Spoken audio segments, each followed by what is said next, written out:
They say silence speaks volumes, but that night it buzzed. It was just past 9 on a Tuesday evening in early spring. The kind of evening where the suburban quiet wrapped around the house like a wool blanket, heavy, warm, and almost comforting. Rachel Lawson sat on the edge of the bed in her Denver home, flipping absently through a student paper on her laptop.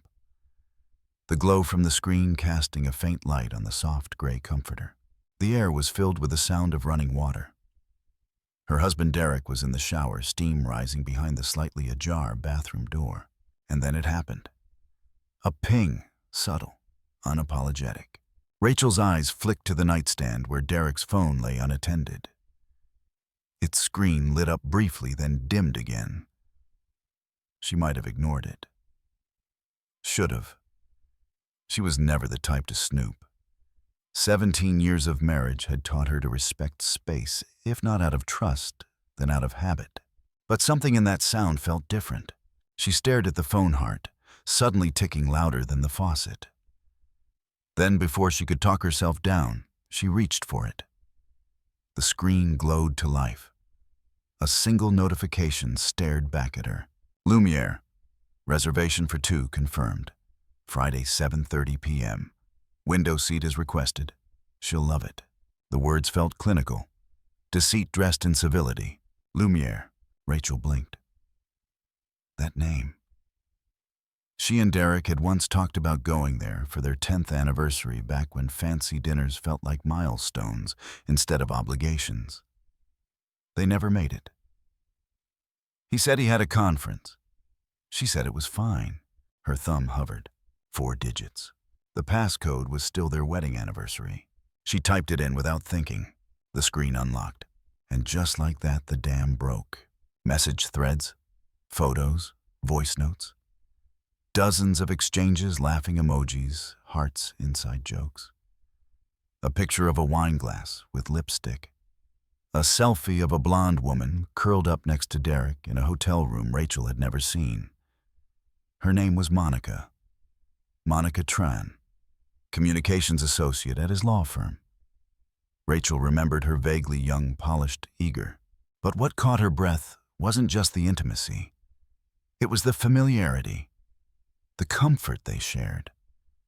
The rhythm of people who had fallen into something too fast and too deep to call temporary. Rachel sat frozen. The shower water still ran. Her laptop still blinked. The world, for all its cruelty, continued. She placed the phone back exactly where it was screened down, hands trembling slightly, but not from fear. It was the quiet collapse of denial. Have you seen my blue tie? Derek's voice floated in casually, unaware that the walls around his perfect life had just shifted. Rachel didn't look up. Second drawer, she replied, her voice steady. So steady it scared even her. That night, she didn't scream. She didn't cry. She lay next to her husband, her back to his, the same way she had 100 times before, when his excuses wore thin and his late nights became routine. But this time, something had changed. By morning, she moved with rehearsed calm. She made coffee, kissed him goodbye, told him good luck with the Japanese clients. He smiled, kissed her cheek, and walked out the door like a man who hadn't just lit a fuse. As soon as she heard the garage close, she picked up her phone and called HR. I need a few days off, she said simply. Personal reasons. Permission was granted without question. She was dependable, efficient, never asked for much. She sat at the kitchen table, hands wrapped around a cooling mug. Then she opened her laptop not to grade papers, but to begin research. She typed Monica Tran into Google. Within minutes, she found her LinkedIn profile, her Instagram, her Pinterest boards filled with wedding photos and vacation dreams. Then came a surprise. A photo. Monica on a rooftop deck holding hands with a man. The caption read, Anniversary dinner with my rock. Daniel Carter, an architect, classically handsome, kind eyes. His firm's website mentioned his work on eco-friendly municipal buildings. Married to Monica for 6 years, Rachel's fingers paused over the trackpad. She didn't know Daniel, but she knew betrayal. And she figured he deserved to know. Still, this wasn't going to be a phone call. Not an anonymous message or some dramatic confrontation. She was going to show him. Gently, clearly, just enough. That afternoon, she drafted an email. Subject: invitation to speak. Dear Mr. Carter, my name is Rachel Lawson, and I'm a faculty member at the School of Business at Metro Denver University. We're currently organizing a guest lecture series on sustainable design and urban architecture. I came across your firm's River District project and was very impressed. I'd love to discuss the possibility of you speaking to our students in an upcoming session. I'll be at Lumiere this Friday at 7:30 p.m. and would be honored if you'd join me to talk it through in person. Warm regards, Rachel Lawson. She read it 3 times before sending. Not a lie, just a carefully placed mirror. 2 hours later, the reply arrived. Thank you, Ms. Lawson. I'd be delighted to meet and discuss. Lumiere at 7:30 works perfectly. Rachel stared at the screen, exhaling slowly. Her hands were steady. Next, she called Lumiere. Good evening, said the hostess, warm and rehearsed. I'd like to reserve a table for 2, Rachel said. By the window, if possible. Certainly. Any other preferences? If there's a couple named Harlan dining that evening, could we be seated near them? We're potential collaborators. Of course. That night, Rachel didn't rehearse speeches or pack a suitcase. She simply folded her clothes with care. Set aside the teal silk dress Derek once called too loud for dinner. Laid out the champagne heels she had never worn. This wasn't about revenge. It wasn't about Monica. It was about Rachel. For 17 years she had been the good wife, the forgiving one, the steady one. But on Friday night, she would be someone else. Someone who chose silence, not as surrender, but as strategy. Because sometimes the softest tap is the one that shatters everything. And the buzz of a phone can be louder than any scream. They thought it was just another dinner for 2. They never saw table 6. The night air was cool and fragrant with early spring. But inside Lumiere, everything was warm. Amber lighting danced off crystal glasses. The clinking of cutlery was soft and measured, accompanied by the low hum of a jazz trio tucked into the corner.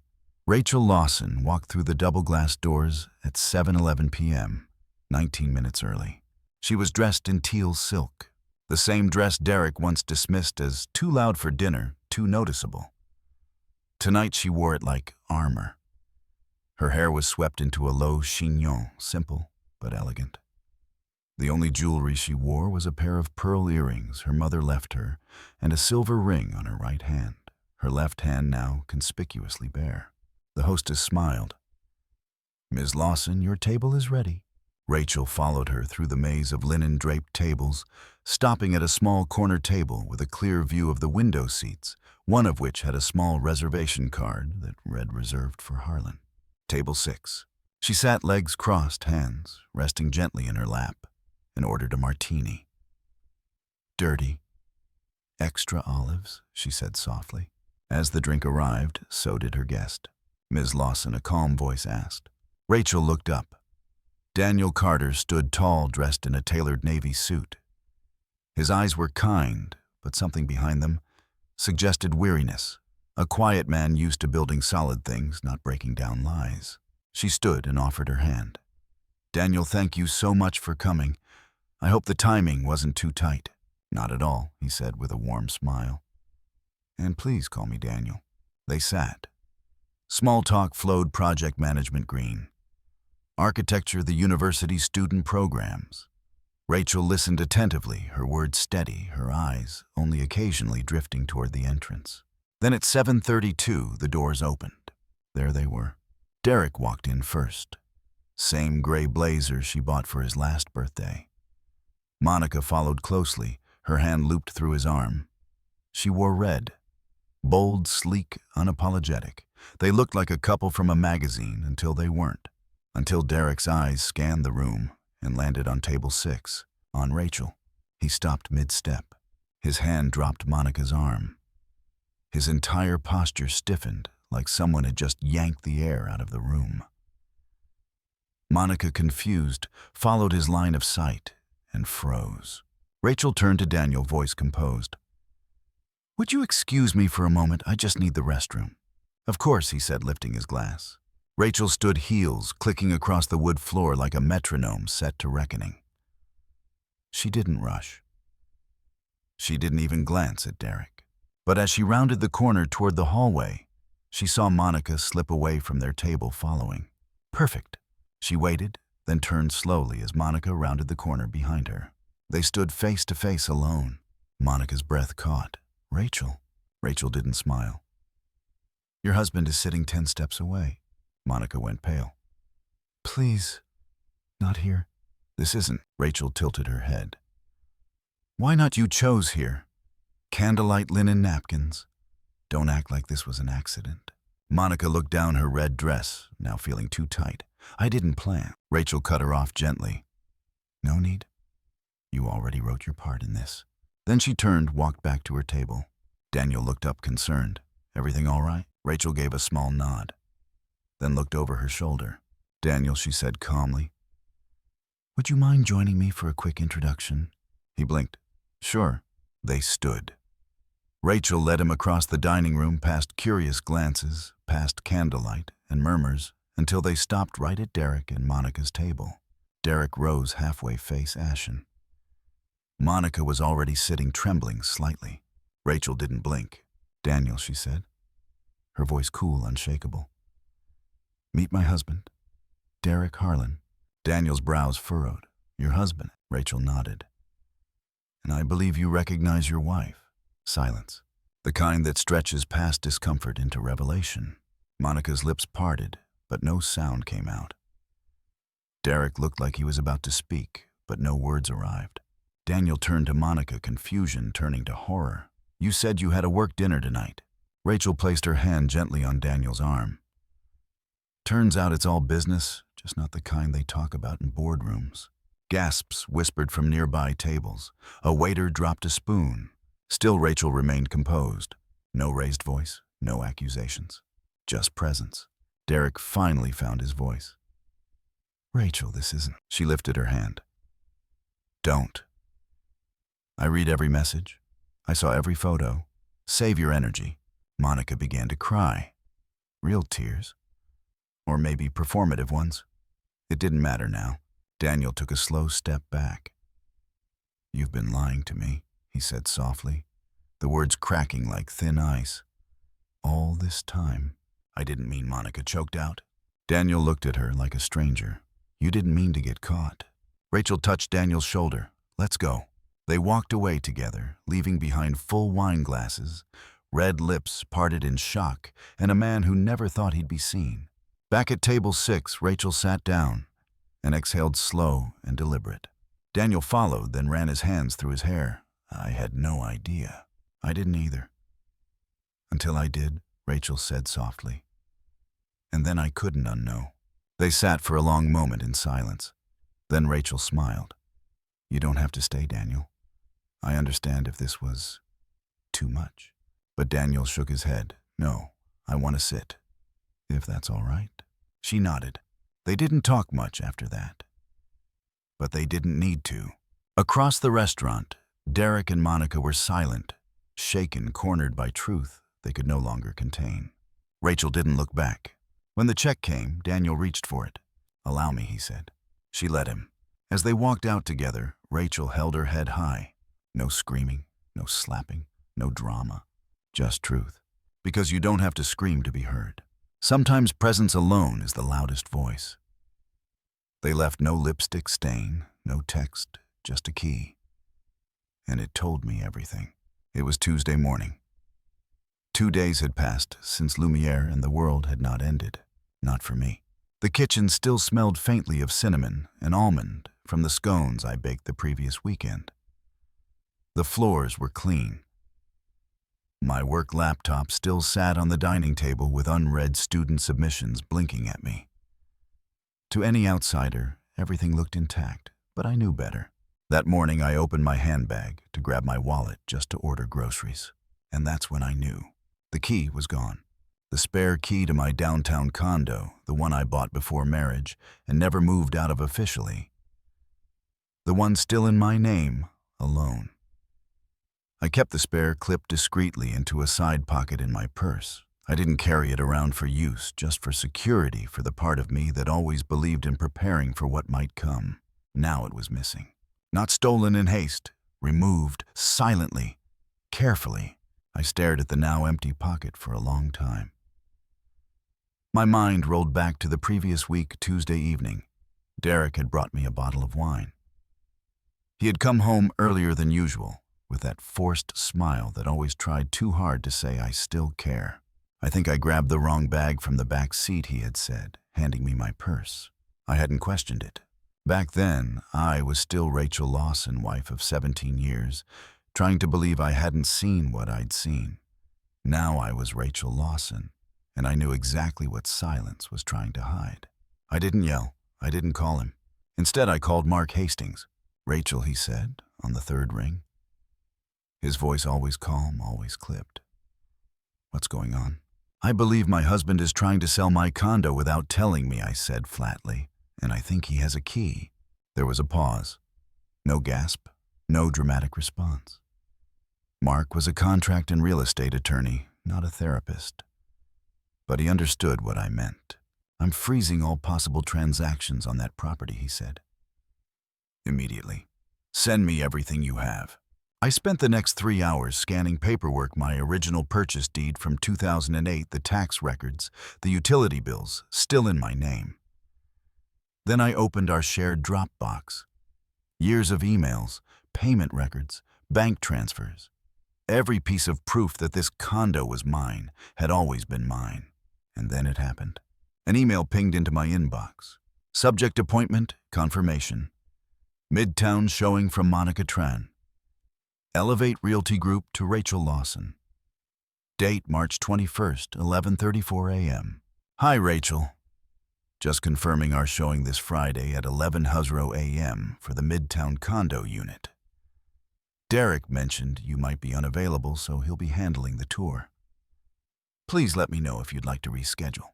I didn't scream. I didn't even blink.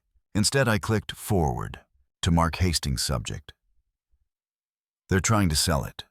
Attached email from Monica Tran, confirming property showing. Within 10 minutes, Mark responded. Rachel, I've submitted the freeze. You'll receive confirmation from the assessor's office by the end of day.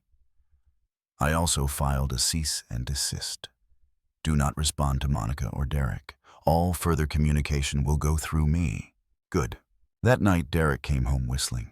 He smelled like citrus cologne, and a kind of arrogance I hadn't noticed until it was aimed at someone else. Dinner, he asked, shrugging off his coat. I didn't turn. I simply slid a white envelope across the counter toward him. He picked it up, glanced at the front. What's this? You'll want to read it alone. Inside was a printed copy of Mark's cease and desist. Highlighted in yellow were the lines explicitly stating that all attempts to transfer, list, or market the property located at 2129 Tremont Street were to be halted effective immediately. I didn't wait for his reaction. I just walked into the living room, sat on the couch, and turned on the news like it was any other Tuesday evening. 15 minutes later, Derek stood in the doorway. Rachel, he said. His voice was low, careful, like he wasn't sure if the floor beneath him was about to give way. This is a misunderstanding. I looked at him calmly. Then call Monica. Tell her to cancel Friday. He flinched slightly. I thought it was under both our names. I didn't mean you thought wrong. I stood. And while we're clearing up confusion, check your inbox. He stared at me. I forwarded her email, I added. It's cute that she used her real name. Still new to fraud, I guess. His face tightened. You don't have to be cruel. I blinked. Cruel, no, Derek. I'm being lawful. You made the decision to go behind my back. I'm just returning the favor with better execution. He opened his mouth again, but I cut him off. And Derek, he paused. Next time you take a key that doesn't belong to you, remember locks can be changed. But consequences, they stay. He stood frozen for a second, then walked out of the room. I didn't follow. Instead, I called a locksmith. By Friday morning, every lock at the Tremont condo had been replaced. I had new keys, new codes, new clarity. That afternoon, I received a one-line email from Derek. Subject: "Why are you doing this, body? I thought we could fix things." I didn't reply. Instead, I poured a cup of tea, opened the window, and let the spring wind filter through the kitchen. The sunlight fell across the dining table where I'd placed the new keys lined up neatly, like punctuation marks at the end of a sentence I had written myself. Sometimes betrayal doesn't knock. It uses your key, and you learn to change the locks for good. They thought they'd buried the damage. I served it back on white linen with a side of silence. It started with a video, a clipped, narrow frame, just a few seconds. Me seated stiffly at Lumiere, my eyes locked on Derek and Monica as they giggled across their candlelit table. The video didn't show the buildup. It didn't show Monica frozen in the hallway. It didn't show me introducing Daniel to the man sleeping with his wife. Just a single moment, me looking like the bitter, vengeful woman they'd cast me to be. Captioned "Jealousy doesn't age well." Posted by Monica. I discovered it one morning while sipping coffee. The notifications flooded in first. My name-tagged, half-remembered colleagues messaging, "Are you okay?" Students from my seminar whispering in the hallway. A colleague asked cautiously if I needed to take some time. I didn't respond to any of it. And Derek, nothing. Not a word from him. Not even to defend me. Silence once again, his strongest statement. So I matched it. I didn't post any angry rebuttals. No tearful videos. No counter captions. I opened my laptop and created a folder in Dropbox. Title: "For Those Who Care About Truth." Inside, I uploaded everything. Screenshots of Derek's messages. Photos of him and Monica in Santa Fe. Calendar events. The reservation he made under a fake name. The email thread with the real estate agent Monica used to try and sell my condo. A voice recording Monica laughing, saying she'll never see it coming. No commentary, no explanation. Just truth. I sent the link to no one. But I left it public and waited. The internet works in strange ways. A few days later, someone found it. A woman in a local relationship forum posted, "Saw this thread earlier." Maybe context matters. She linked the Dropbox folder under Monica's video. The two were compared, dissected. Comments shifted tone. Sympathy reversed. Even the worst trolls quieted. Monica locked her account.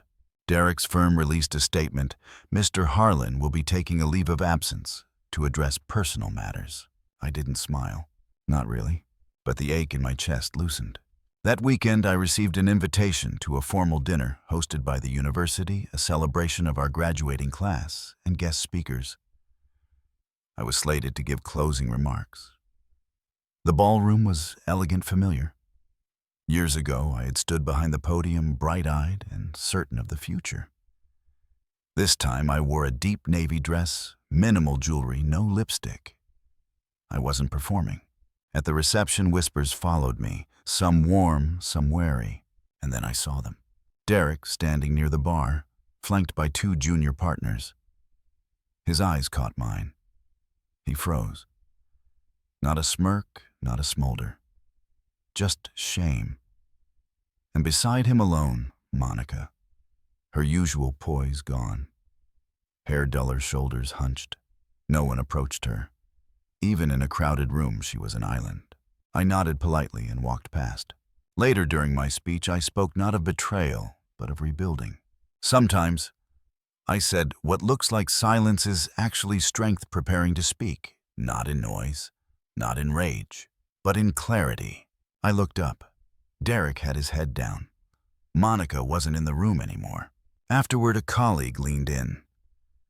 "You never even said their names." "Why would I?" I said softly. The truth did all the talking.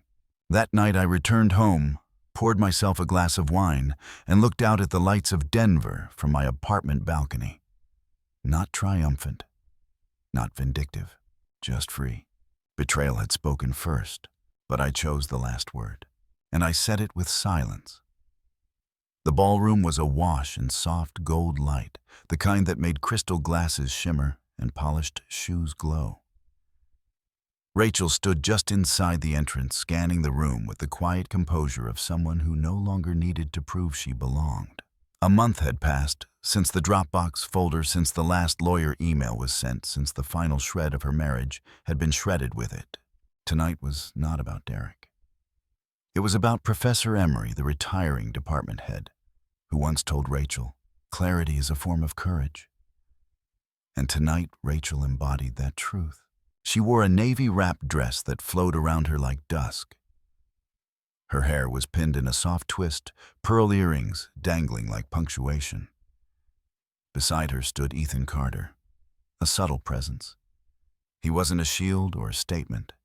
He was simply there. When they entered the ballroom, some eyes turned. A few whispers trailed behind, but Rachel didn't flinch. She had walked through fire without ever raising her voice. There was nothing left in her to burn. Then from across the room, a familiar profile. Derek, thinner, paler. He wore a charcoal suit that looked slightly loose on his frame. His eyes caught hers for a beat, then dropped. Rachel watched him weave through the crowd toward her hands clenched into fists. Ethan stepped slightly aside, giving them space, but not retreating. "Rachel," Derek said, voice a bit hoarse. She turned fully to him, her face unreadable. "I didn't expect you to be here," he continued. "But I'm glad. I needed to say," she raised a hand lightly. "You needed to say sorry. I know." He blinked.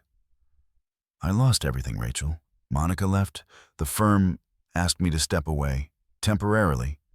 I messed up." She tilted her head slightly. "Yes, you did." He swallowed. "Is there any way we could, I don't know, talk?" Rachel considered this, then offered the kindest answer she had left. "I think you've mistaken clarity for a cliff, Derek. I didn't jump. I walked away. And I'm not looking back." Derek opened his mouth, but no words came. Rachel stepped gently aside and said to Ethan, "Shall we?" They moved to their table. Conversation turned to urban redevelopment and faculty memories. Rachel laughed at old stories, offered insights, and at one point touched Ethan's arm lightly when she leaned over to correct a misquoted theory. It wasn't flirtation. It was ease. After dinner, a reporter from a local education blog approached. "Professor Lawson, if I may, there's been chatter about that video, the one from the restaurant a few weeks ago. Would you care to comment?" Rachel looked him square in the eye. "I never needed to speak. The truth spoke for me." He nodded, took the hint, and walked away. Later that night, back at her apartment, the city lights stretched like veins across the skyline. Rachel sat on her balcony with Ethan beside her. They drank red wine, sharing silence like an old song. "Do you still feel angry?" Ethan asked quietly. Rachel looked at the skyline for a long moment before replying. "No. I just don't leave the door unlocked anymore." In the weeks that followed, Rachel cleaned house literally and emotionally. She donated the wedding photo album to a paper recycling drive. The engraved bracelet he gave her on their 10th anniversary went to a thrift store near campus. Only one thing remained: the menu from Lumiere, with a single handwritten note from Ethan in the corner. "You didn't lose, you chose clarity." She framed it, because that was the truth. Clarity wasn't loud. It didn't demand attention. It simply stood in the light and stopped explaining. Rachel Lawson had spent 17 years being the wife of Derek Harlan. Now she was simply Rachel. Whole, free, quietly powerful. And that was more than enough. This is the story of Rachel Lawson, a woman who had every reason to explode, to collapse, to fight dirty. But she chose something else: clarity. From the moment she discovered her husband's betrayal, to the dinner that flipped the illusion, to the Dropbox that quietly exposed the truth, Rachel never raised her voice. Instead, she raised her standards. What makes this story unforgettable isn't just the revenge, it's the grace with which it was served. She didn't need to prove herself to the world. She just needed to prove that she wouldn't be erased. And in doing so, she gave thousands of women a silent anthem. You can walk away with your head high without ever looking back. To me, the most powerful lesson here is this. You don't need to burn the people who broke you. Just close the door they thought you'd never lock. Let the silence speak. Let the truth rise. If Rachel's story made you pause, reflect, or feel even a little more powerful in your own skin, don't forget to leave a comment, and subscribe for more stories like this. Because sometimes the quietest voice delivers the loudest message.